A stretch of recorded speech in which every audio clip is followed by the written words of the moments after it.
Hello everybody, this is Liggett1 and I am Rudy, and what I'm going to try to do today is see how we can get through the morphing function on Luban software.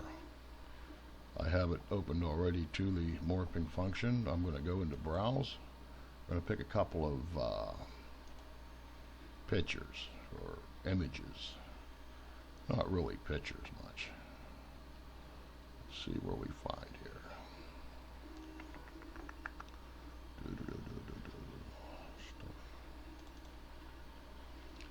What we got to do is, when you're in this, you have to pick two images.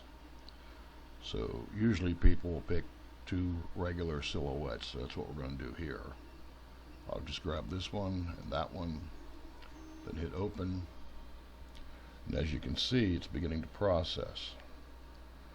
And when it's done, we should have two images on a morphing block, one side representing, the front and back representing one image and the right and left representing the other. As you can see, there we have it.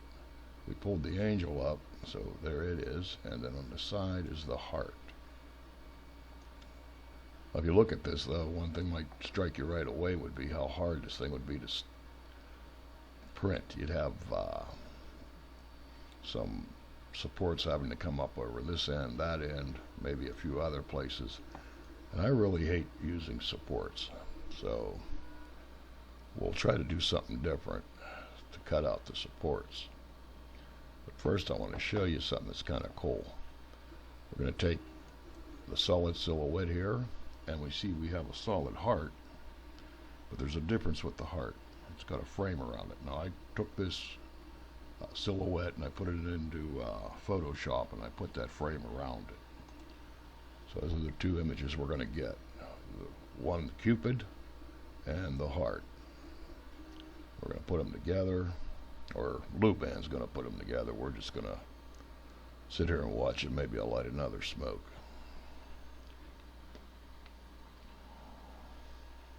Only thing missing from this scenario is some whiskey.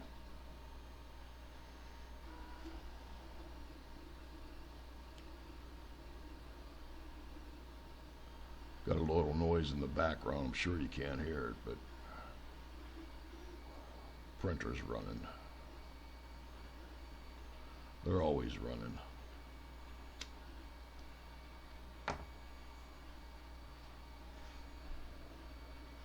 It's almost done. Now remember, we have this heart section of it had a frame around it,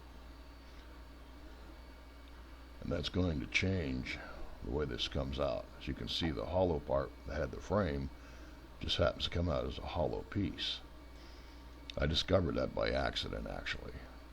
Then here we have Cupid. It's just the way it was, and it looks like a half decent model that would be able to stand. Now what I would do with this, and I'll show you here in a minute, is this would be a difficult model to do, but we can split this in half and then print each half on the flat surface where you see Cupid.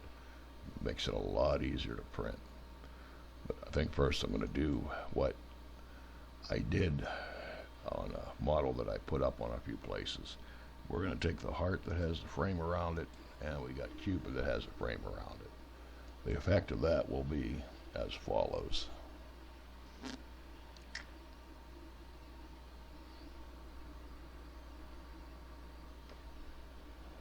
This is a pretty cool program, though. I mean, you can do some things that look like they were really complicated, and they weren't.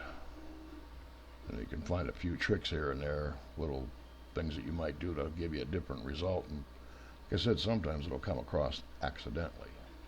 But here we have what we've done now, because we put frames around both images. It's created that block, which I really rather like. And here we have, again, a problem with printing it with using a lot of supports. I mean, you'd have to up top of this heart and get it all supported in, then you got a big mess on your hands cutting them off and whatnot. Luckily here, we've got some things we can do. I just hope I can reach them here through the frame for this recorder. Come down here. I went into, there's a block, I don't know if you can see it or not, but it says mesh. go up to the mesh block, and we're going to come down to where it says separate. Only one mesh object found. Object. Mesh. Okay, I pushed the wrong button. Sorry for that, and I really don't feel like starting all over again. So what we really wanted to do is come down and hit split.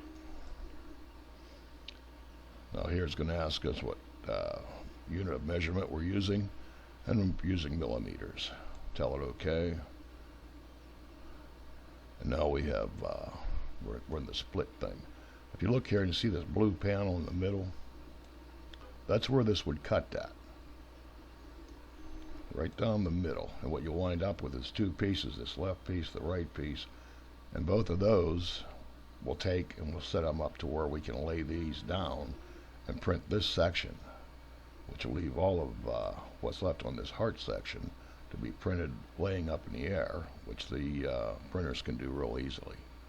And another thing you might want to look down here is connectors. So you got plugs, tears, pyramids, dowels, and down here we have a plug depth and width. I got this set at 2 millimeters, and I've got the tolerance set for negative 0.2. The reason I have it like that, it tends to work really well, but from what I understand, positive number or negative number is going to depend upon if you're doing subtractive or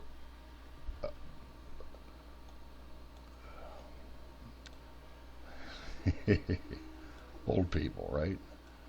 Subtractive or additive type manufacturing. In other words, laser cutting or building something on a 3D printer where you're doing additive.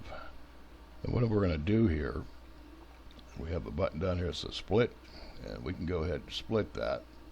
Since I have my plug, I got the D-shaped plug, I got everything set that I wanted to get. You guys play around with these variants and you'll find that it's pretty cool too.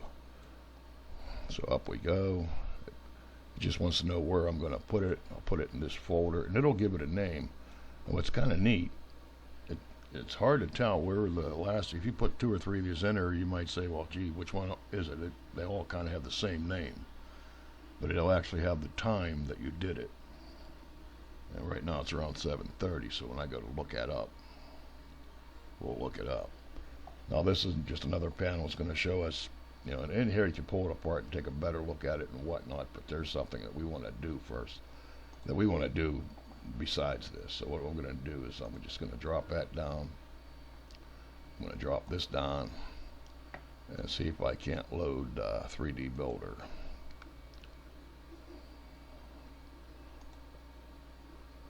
Alright, I'm going to go into load an object, try to dig up the files that we just put somewhere. Like I said, these split, split, split, and they have numbers after, but just hold your mouse over it. This one here you can see was created 220 at 10:54. So I'm guessing this is the last one that was up. 220 at 12:53. That was a wrong guess. Here we are, 220 at 7:31. Going to open that up. There's 2 meshes in here. Take mesh 2 first. We'll bring it in. There it is. You can see how it's the half. It's got the pins. Bunch of pins on the bottom, couple pins on the top. We're going to make this real easy to print. And here too, you're going to always see, or most of the time you'll see this come up in Builder, and go ahead and click on it just to build the mesh up and make sure the mesh is okay. A lot of times that'll happen because the image you started out with is a raster type image, so it isn't an absolute perfect image to begin with. But what I want to do for demonstration purposes is I'm in, like I said, we're in Builder. I'm going to take the oval tool, turn it around, just give it a little bit, and go ahead and hit settle. Now this is going to settle it down. That's how we're going to print it. I would have already ran the repair portion of this, and the mesh would have been fine. Laid it down so we could print it. Then all you do is go over, tell it to save.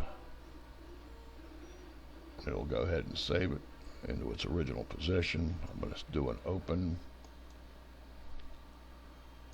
Now we just did mesh 2. We want to get mesh 1, do the same thing with it. Like I said, normally if I was doing this, I would go ahead and click on repair the object. But right now, for demonstration purposes, let's just hang in there with flatten these down a little, get them to lay, settle. This one you can tell it has the holes, receiving holes for the pins that was put in the leather part. We'll tell it to settle, we'll go ahead and we'll save it. And for all intent and purposes, these two pieces would be in that folder and ready to take to your 3D printer. So it's not bad. I mean, it's not that many steps to it, and you've got to build the model, slice the model, put the pins in the model, all in the same piece of software. And that's not bad. Now, one of the other things about this model, like I said, it has a lot of facets to it. And not only that, but they're in different places, we're back at the main menu, all right? And you can see we're right now still in the 3D portion of Luban. But we can take it over here, and you want to see something pretty cool. We're going to do an invoke 2D. And that's where we're at now. Lucky me, though, I did get this darn thing right at the screen edge. But we're in the 2D tab with this file. And if you come down here, you'll see camera. Let's go ahead and hit start camera. The tab behind here is blocked out by this processing thing. So just grab it, slide it over. If you look in here, you'll see connect, red, green, blue, infrared, default depth, near depth. For right now, we'll just do the red, green, blue, see if anything happens. What do you know? Now this isn't bad considering it's the same program. We didn't leave Luban to get into this function. You see me, wherever the hell you are. Yeah, well, that's the way it is. But this is pretty cool, you got to admit. Beside me, you can see my laser cutter, my other computer. Here's one 3D printer. There's a CR10 over here. This is the Anycubic. And of course my vinyl cutter. So if I seem a little scattered from time to time, it's because I have a few things going on at one time. Then you just simply go into here, go back to camera, tell it stop. So now the camera's stopped. If I wanted to, I could have it record. If it records, it's pretty cool because it will record in a way that most cameras connected to the standard programs don't really do. I just want to show you something just for the hell of it. Hopefully it works. Let's try the infrared part. There you are. Well, that's kind of cool. I don't care who you are or what you say.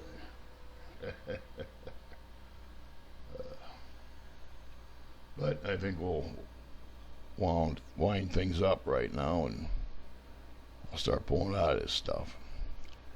I hope the idea of making the morphing block wasn't too bad. But one thing makes it nice about a video, you can always rewind it, you know. Let me close this. And these are pretty cool. I don't care who you are, what you say. I mean, for an old guy like me to make something like that, I have absolutely no talent. This is pretty cool.